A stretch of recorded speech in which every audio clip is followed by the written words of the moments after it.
This is the world's first live, daily LGBTQ evening news show. Literally, out of the closet and into the headlines on Queer News Tonight. This is the world's first and only unedited live LGBTQ plus evening news show. Whenever it happens unique in the LGBTQ plus news, you can see it and hear it. HOTspots magazine, Happening Out Television Network, is a nonprofit 501c3 media company in the same model of PBS and NPR, but designed for the LGBTQ plus community. Our mission is to support the 11 pillars of our LGBTQ plus community. We want to inform and educate the key issues of our queer culture, the Black community, Latino, lesbians and queer women, trans, students and youth, seniors, HIV/AIDS, healthcare, business, social justice, and faith. Help us support our community. We are part of one of the largest LGBTQ plus nonprofit media companies in America, HOTspots magazine and Happening Out Television Network. In 2024, our magazine is celebrating 40 years of the LGBTQ plus experience, and our television news, talk, and entertainment shows support our mission to educate the LGBTQ plus and broader community. Let's meet tonight's anchors at Queer News Tonight. Let's welcome anchor Dr. Bobby Huen. He is a certified civil and family mediator and founder of BH Conflict Resolution Services. From Hong Kong and having grown up across the world, he can offer a queer global perspective on current events. Welcome, Bobby. Thank you. Hi, Max. How are you doing, darling? I'm doing so spectacular. How are you? Great. I just took a long trip, actually, back and forth from Central Florida, so I'm a little disheveled, so forgive my appearance today. Well, you're slaying the day away to me. Next, let's meet Vaughn Biggs, Broward County HIV Health Services Planning Council's Vice Chair and disruptive advocate, challenging outdated perceptions and fighting for HIV and AIDS rights. As Holy Cross Health's Community Outreach Coordinator, Vaughn smashes stigma through innovative campaigns and social media. Vaughn, PrideFe is the most awaited LGBTQ plus Caribbean festival of South Florida. Holy Cross is a sponsor and will be attending PrideFe this year. Tell me, what's happening? Absolutely. This is our second year that Holy Cross has sponsored PrideFe, and we're all thinking, did we survive Pride, right? And we did. Barely. But there's another one, and it's amazing. It's a totally different environment. It's held at Richardson Park, and it's just a really great, fun event. A lot of culture, music, food, dancing. It'll be an evening type of event. So last year, I think we were able to provide HIV self-test kits to the community, provide vaccines to community members. So it was a great opportunity to meet everyone, let them meet and learn about the services that Holy Cross has to offer in the community. Amazing. What an amazing opportunity for folks here in South Florida. Well, next, let's welcome Danielle Earle, CEO of PL Entertainment and Writers Guild of America East member. Is a Bronx native and award-winning filmmaker known for Brooklyn is in Love and Lover's Game. Also a high school teacher in Orange, New Jersey, she was honored as the NGA Equality Champion for LGBTQ plus advocacy, and just throwing that in there, a proud board member at Prism. Welcome, Danielle. Thank you so much for having me here. I'm so excited. This is great. Awesome. Well, next, let's welcome Gregg Shapiro, an inductee into the Chicago LGBT Hall of Fame. Gregg is the author of 2 short story collections and 7 books of poetry. He is an entertainment journalist whose celebrity interviews and reviews run in a variety of print and online publications. I am so glad to be here, and I'm going to try not to cuss too much tonight. And of course, this is tonight's lead anchor, Maxx Fenning. At 17, he formed the nonprofit Prism to promote LGBTQ plus inclusive education and make sexual health resources accessible to youth in South Florida. He just graduated from the University of Florida. Congrats. Mm-hmm. He was also selected as South Florida's Person of the Year. Congrats. Welcome, Max. Thank you. It is so happy to be here and back hosting. It's been a minute since then. And post-grad this time, which is cool. So exciting.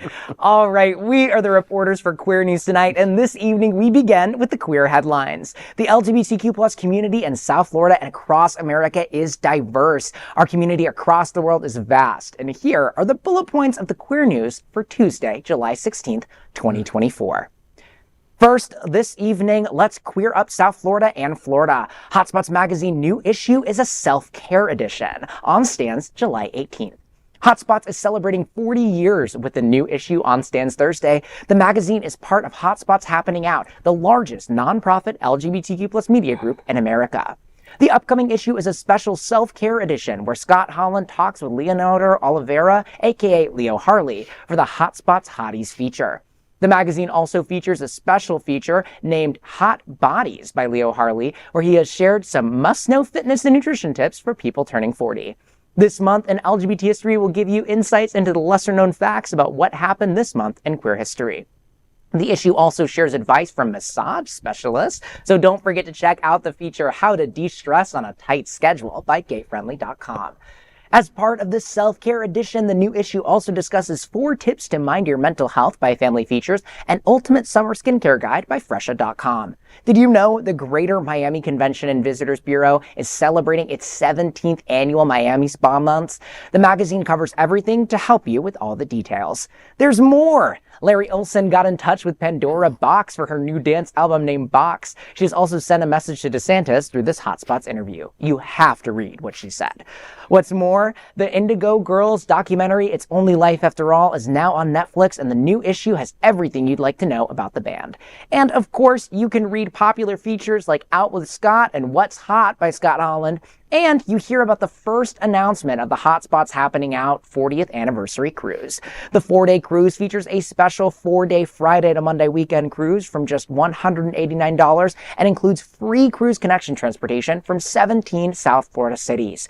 Grab your free copy of HOTspots magazine on July 18th, or you might miss all the fun. Well, I am so excited that HOTspots is celebrating 40 years. That's like 2 of me in a row. Absolutely insane. Wow. I take offense to that. Yeah. Well, I recently had the pleasure of interviewing Emily Saliers of the Indigo Girls about the documentary and the duo's career. You can read that interview if you'd like. It's in Lavender Magazine. It's in Out South Florida. It's in Grab Magazine, among others. So I love the Indigos. I always have. Well, I want to just give a shout out, since this whole issue is about the magazine turning 40 and self-care turning 40. Our fellow panelist, Alex Morash, is celebrating his 40th birthday tomorrow. We're taking a trip to Miami. And so therefore, happy birthday, Alex. I wish you'll be embarrassed by this. Thank you. Happy birthday. All right, next let's queer up queer health. New study shows baby boomers are diagnosed with STDs at greater numbers. Why? A recent study by Fire Health has uncovered a startling trend in sexually transmitted disease diagnoses among older adults, with a 4.8% increase observed from 2020 to 2023.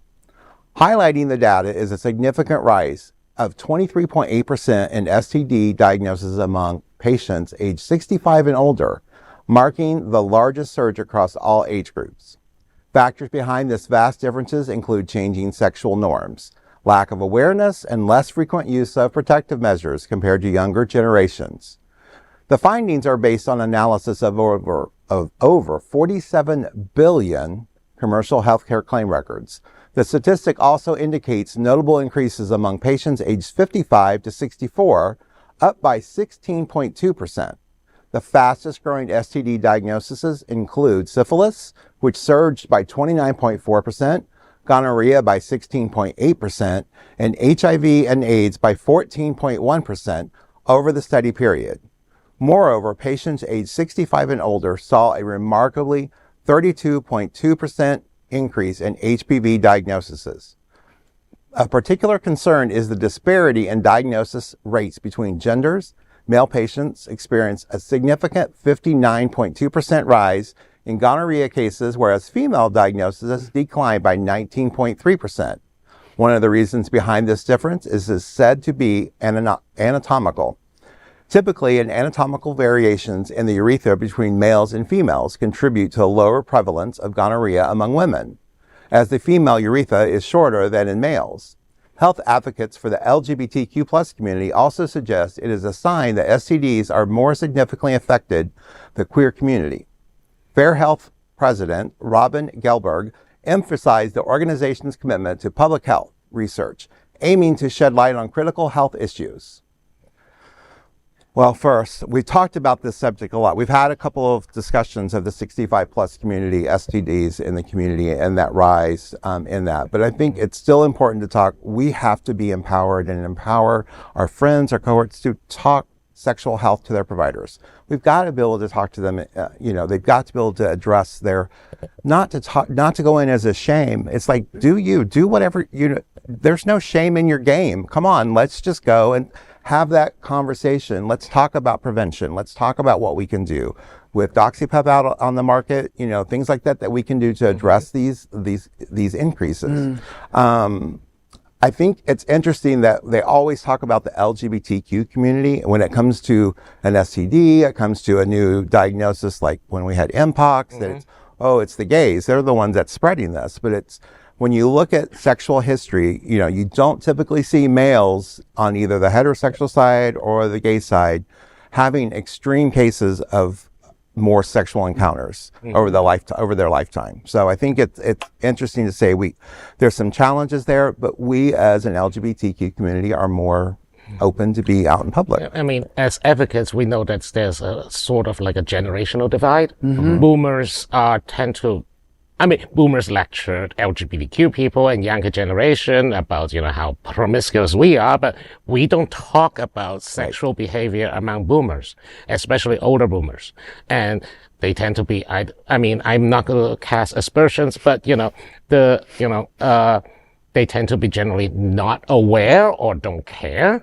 Or they think that, as that generation thought, STDs are only for promiscuous LGBTQ plus people. They are white heterosexual Christians living in the villages. Of course, they don't need it. On the other hand, maybe we should just spray disinfectant, across the villages in that little plane. Lysol. Yeah, and it's interesting too because you think about the boomers, they were the free love generation. They were the summer of love in '67 and all that shit. And look what you did. Look what you're doing to yourselves. It's just, you're like all walking STDs. And I'm so glad that I recently learned that I'm a member of Generation Jones and not, in fact, a disgusting baby boomer. It made me really happy. It was a relief on many levels, especially when it comes to STDs. Well, I had a friend that recently just had an event up in Pompano, and she, at the event, was predominantly black women, and in their 60s and 70s and 80s. And they were shocked. They didn't think AIDS was around anymore. They really were completely oblivious to it. Which is from a heterosexual community, which is absolutely insane. Right. Especially in Florida, South Florida. Exactly. I'm disheartened to see that there's been such a stark rise among in STI rates, specifically among baby boomers. But I was excited to see on the same report that there's actually been a decrease in Gen Z. I think it was about 6.6% in 15 to 24, and like 3.8 in the group just above that. And that's still bearing in mind though that young people, Gen Z, still make up about 49% of all new STI diagnoses. It's actually 150 times the rate of baby boomers. So while we're talking about these stark increases, these decreases, still recognizing that the folks who are most disproportionately impacted in this moment continue to be BIPOC, LGBTQ, and young people. It is why it's so important that we're educating young people about how to protect themselves, about testing, right? About destigmatizing STIs in particular, using condoms, right? Contact tracing, all of these various things that they can do to protect themselves, to maintain their sexual health, and it's also important for us to advocate for LGBT inclusive, comprehensive, medically accurate sexual health education, which here in Florida can be increasingly hard to come by, but there are folks that are doing that work to make sure that young people are. Right, know your status, knowledge is power. It's simple. Yeah, and I just wanted to, dive in because I'm, turning 40, in October. But my parents were like the baby boomers, and they didn't really talk much about like the birds and the bees, the bees and the bees, and that type of thing. And you kind of just discovered it on your own. And I remember growing up in high school, we learned about sexual health. Now my students, they take that out of the schools. So the kids are just doing free for all, just not knowing anything about this. And I definitely think, it needs to be taught in the school. Yeah. The decline of sexual education is a real hazard. When public schools stop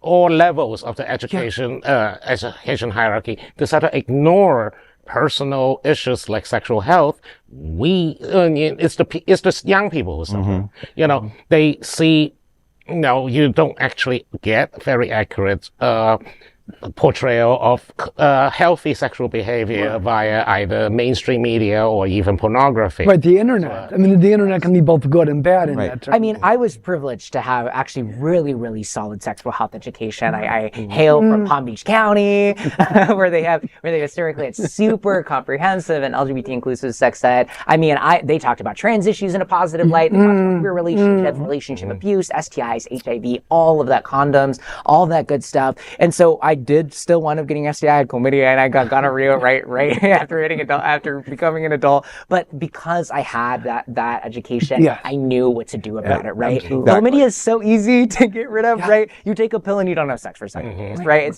And when you know when you have that knowledge and you have that information about sexual health, how to protect yourself, it can make those experiences so much less scary and sometimes prevent them from happening. There's so many programs out there, whether you have insurance or not, that provide you with PrEP, Oxypep, and other life-saving medication that prevents. I mean, even if you caught it, it won't impact you as badly. Right. Well, all right. Next, let's queer up politics. Trump picked Vance as running mate, sparks LGBTQ plus advocates and Biden-Harris backlash. Former President Donald Trump's selection of Republican Senator J.D. Vance of Ohio as his 2024 running mate has ignited a firestorm of criticism and concern among LGBTQ advocates and the Biden-Harris campaign. Jen O'Malley Dillon, chair of the Biden-Harris campaign 2024, condemned Vance for his alignment with Trump's divisive agenda, accusing him of enabling extremism and endangering American democracy. She said, and I quote, "Vance will do what Mike Pence wouldn't on January 6th, bend over backwards to enable Trump and his extreme MAGA agenda, even if it means breaking the law and no matter the harm to the American people," end quote. Human Rights Campaign President Kelly Robinson echoes these sentiments, labeling Vance as a MAGA clone. Robinson said, and I quote, "Donald Trump has been a bully for years, and his pick of MAGA clone J.D. Vance is a reminder that nothing has changed. This is anything but a unity ticket," end quote. Vance's legislative record reflects a staunch opposition to LGBTQ rights and reproductive freedoms. His, quote, "Protect Children's Innocence Act," end quote, aims to criminalize gender-affirming care for minors. He has opposed marriage equality and advocated for censoring LGBTQ plus discussion in classrooms under the guise of parents' rights. In contrast, the Biden-Harris administration has been praised for advancing LGBTQ equality, including federal protections for same-sex marriages and healthcare rights. Well, first of all, I think O'Malley said, I think Dillon said perfectly. Mike Pence, well, when it comes down to it, the man has a spine. Right. As weak as were. Right. The spine existed. Right. Meanwhile, I bet that if January 6th happened with J.D. Vance in the vice president's chair, he would have changed all the votes to Trump. He would declare Trump, re-elected, and all norms of democracy will go out the window. This is unprecedented times. Yeah. We have a wannabe dictator who is trying to use the democratic process to get back into office just so that he can destroy democracy. Right. This is, and I do not want to make this too much of a hyperbole, this is Hitler. Yeah. Hitler used this, you have to remember that Hitler was elected and then appointed by the president of Germany to head up Germany. And then he claimed the supreme, it was a coup that developed from the inside. It wasn't something that you stormed the parliaments and then, held everyone hostage and declare yourself emperor. No, this is not that. This is just erosion of democratic norms a little by little until people forgot what those norms look like. But imagine if Trump passed away, if he was reelected, he passed away in office, and then Vance becomes so there's no two ways about it. Vance is far more dangerous than Mary Pence could ever be. And the reason I'm pronouncing it Vance is because Vance is Yiddish for bedbug. 2 years ago, the brilliant queer Southern writer Silas House wrote about Vance's book, Hillbilly Elegy, and had this to say, quote, "It's a dangerous book because it's a treatise in disguise," end quote. House went on to say that that while he doesn't negate this family story in the book, he thinks, quote, if it had just been a memoir, it would be a powerful piece of writing and it would be his own proof. But the problem is it is woven throughout with dog whistles about class and race and gender. And if your ears are attuned to those dog whistles, you know exactly what he's saying. If you're not, then it can read like a heartwarming rags to riches story, and everything that we've learned since the book came out sort of proves that it was just laying the groundwork for his political career. Exactly. Mm-hmm.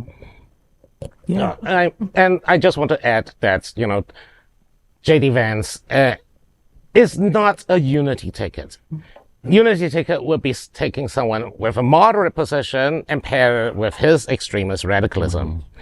Now, this is more of the unity tickets that Trump was thinking of. It's just to unite the far right with the further right.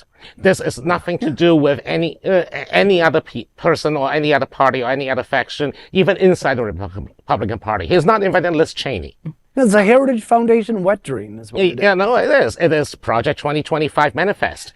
And we're going to talk about the RNC later, and I'll bring that up in the platform section when we go up. All right. Next, let's queer up politics. Republican National Convention launches with unified support for Trump. The Republican National Convention officially kicked off Monday in Milwaukee, gathering delegates from across the nation. The convention, hosted at the Fiserv Forum, runs until Thursday. This year's convention shows unified support for Trump amid ongoing debates within the Democratic Party about President Joe Biden's re-election bid. Delegates will engage in key convention activities, including formally nominating Trump and his running mate, J.D. Vance. The convention will also feature speeches from Florida Governor Ron DeSantis and former South Carolina Governor Nikki Haley. Few of the important matters to be considered during the convention include immigration, the economy, and social policies.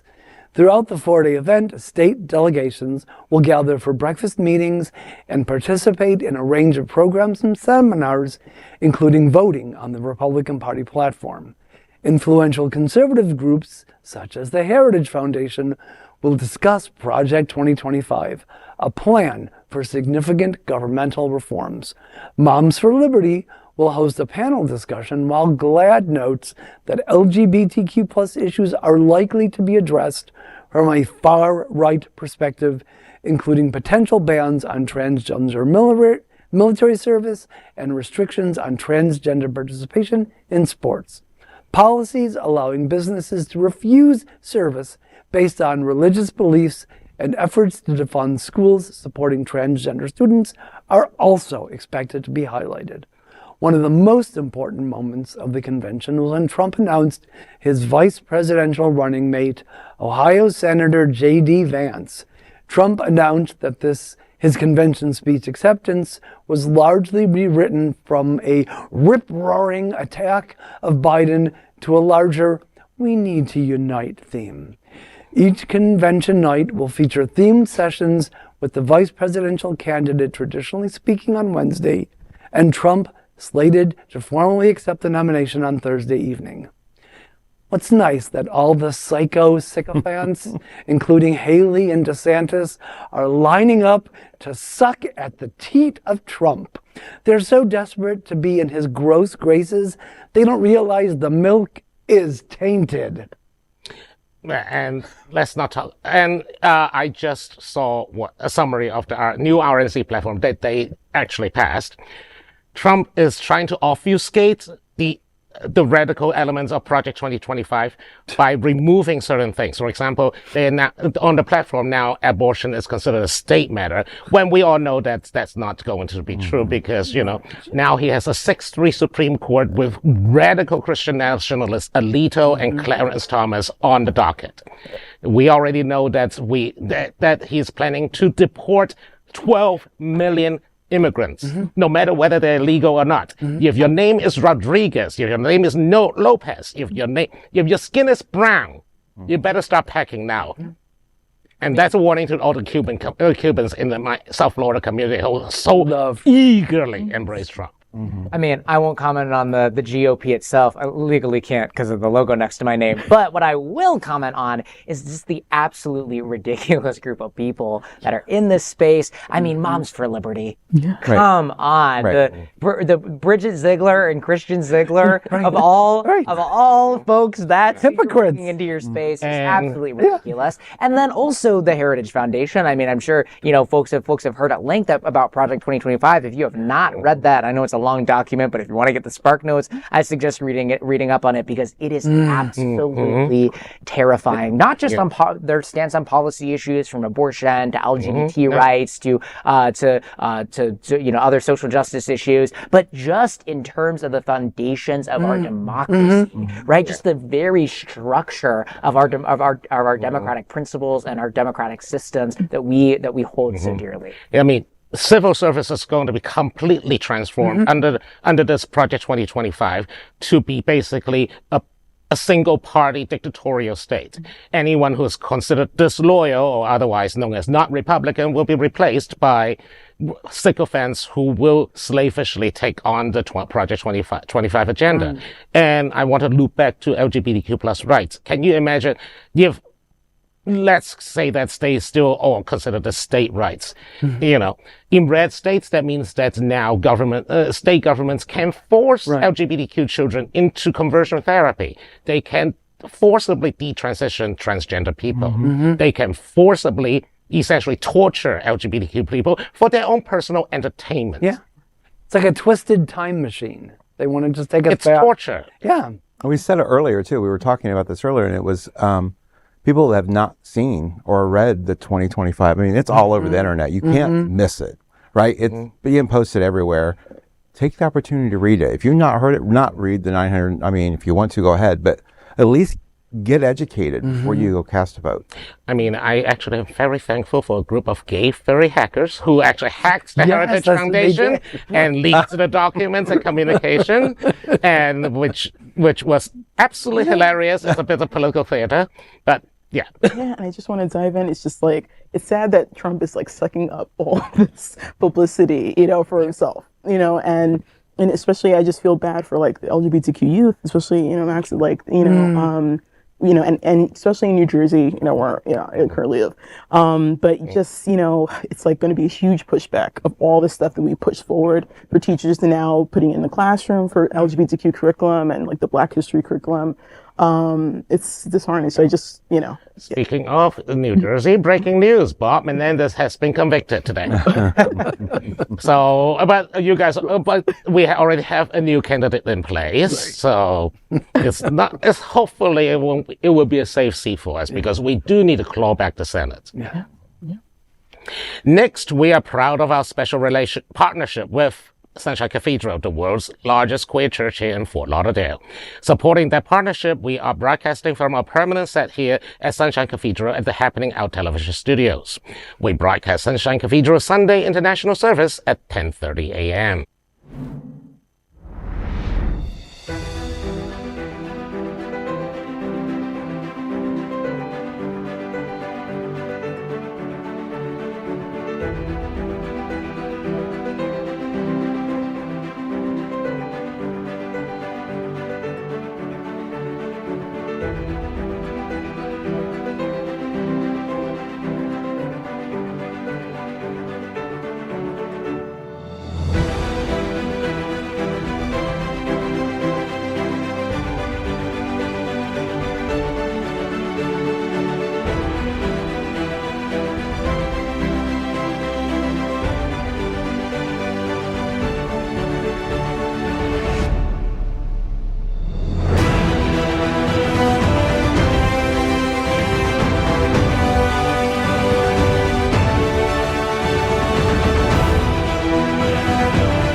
We finish tonight's queer news headlines with a segment we call LGBTQ plus 1 Minute News.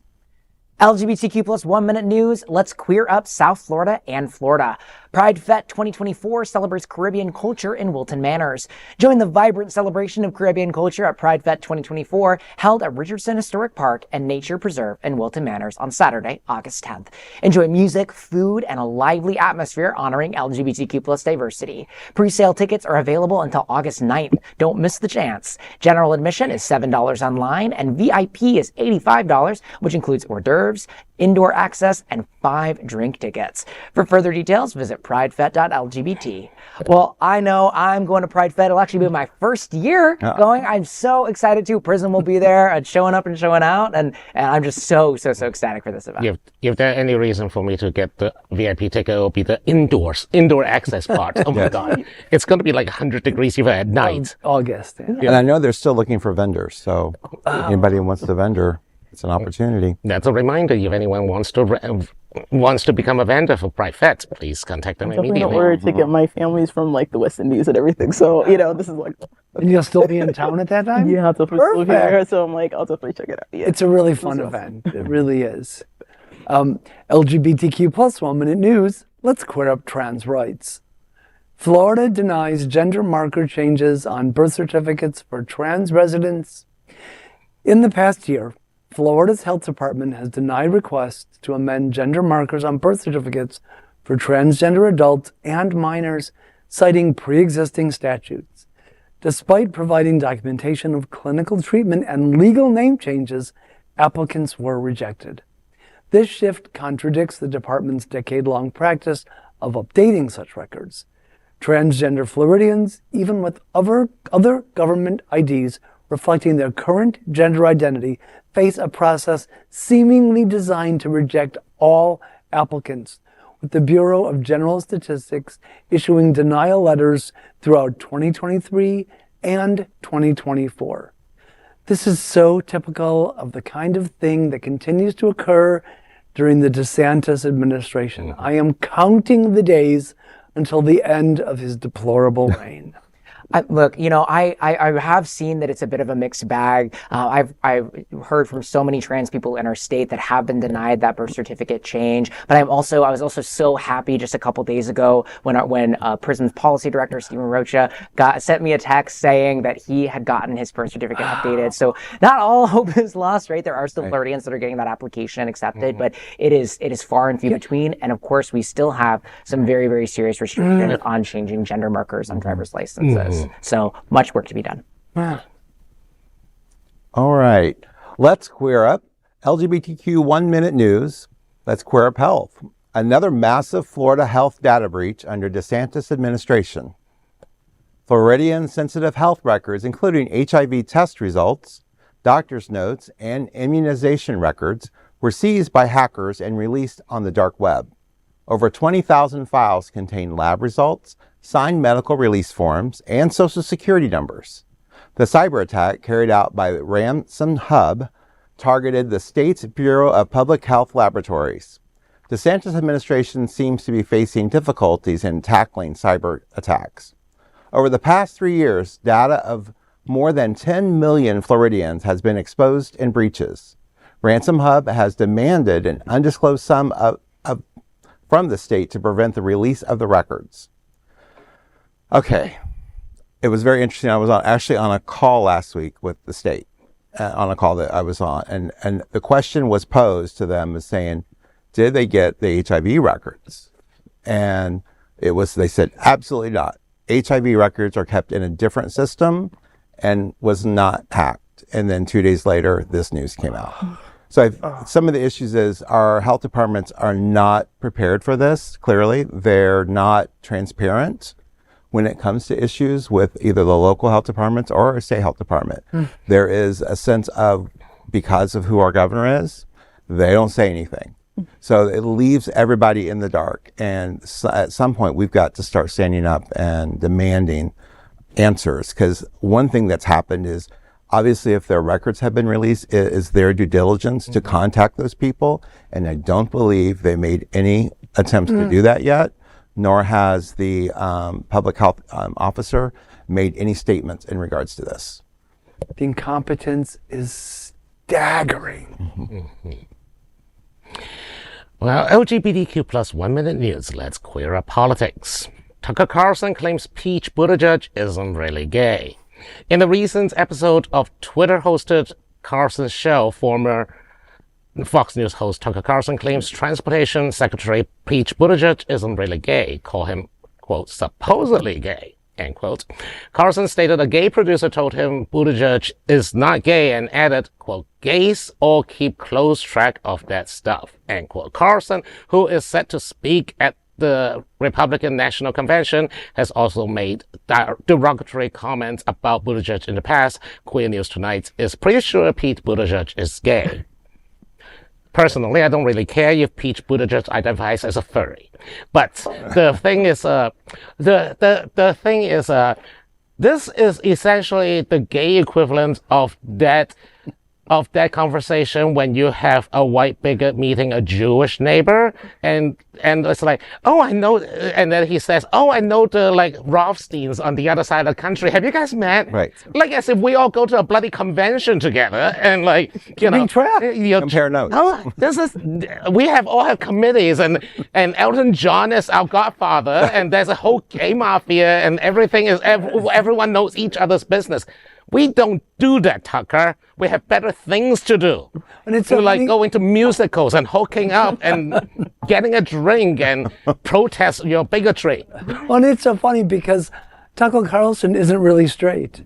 We don't want him. No, he can stay on the side.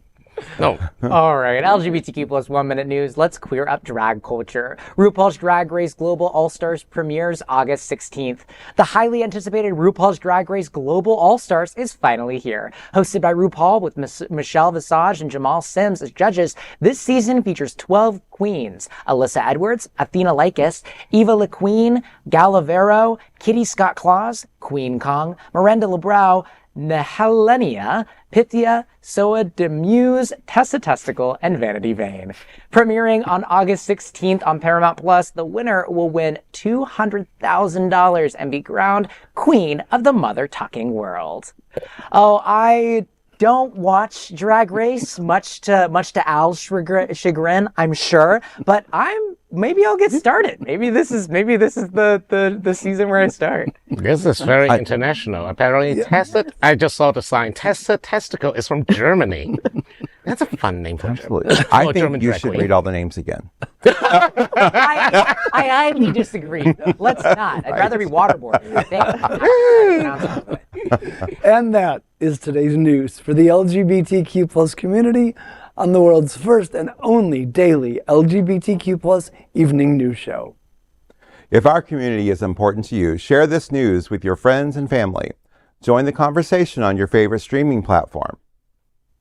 Queer News Tonight is the only live LGBTQ plus digital television show in the world that is out of the closet and into the headlines. We need your support. If our community is to grow, we must tell our stories and bring them to the attention of the broader world. This is the only place in the world that tells these types of LGBTQ stories in motion and sound. That is the passion of HOTspots magazine, Happening Out Television Network, and Queer News Tonight. I'm your anchor, Maxx Fenning, and on behalf of these fabulous LGBTQ plus reporters, the anchors of Queer News Tonight, including Dr. Bobby Huen,